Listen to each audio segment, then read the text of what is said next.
ఈ నెల 15, 16 తేదీల్లో కలెక్టర్ల సదస్సును నిర్వహించాలని ఏపీ ప్రభుత్వం నిర్ణయించింది. స్వర్ణాంధ్రప్రదేశ్ లక్ష్యాలపై ఈ భేటీలో సీఎం చంద్రబాబు కలెక్టర్లకు దిశానిర్దేశం చేస్తారు. ఏపీ వృద్ధి రేటును పెంచడం, జిల్లాల అభివృద్ది గతిని మెరుగుపరచడంపై దృష్టి సారించనున్నారు. సదస్సుకు సంబంధించిన ఏర్పాట్లు సీఎస్ నేతృత్వంలో సాధారణ పరిపాలనా శాఖ పర్యవేక్షిస్తుంది. కూటమి ప్రభుత్వం వచ్చిన తర్వాత ఇది 4వ కలెక్టర్ల సదస్సు. చివరగా ఈ నెల ఏడాది మార్చి నెల 25, 26 తేదీల్లో సమావేశాలు నిర్వహించారు. ఆ సమయంలో తీసుకున్న నిర్ణయాలు, వాటి అమలు తీరు, వృద్దిపై ఈ సదస్సులో చర్చించనున్నారు.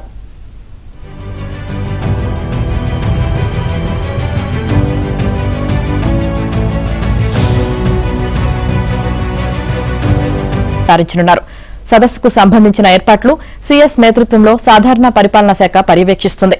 కూటమి ప్రభుత్వం వచ్చిన తర్వాత ఇది 4వ కలెక్టర్ల సదస్సు. చివరగా ఈ నెల ఏడాది మార్చి నెల 25, 26 తేదీల్లో సమావేశాలు నిర్వహించారు. ఆ సమయంలో తీసుకున్న నిర్ణయాలు, వాటి అమలు తీరు, వృద్దిపై ఈ సదస్సులో చర్చించనున్నారు.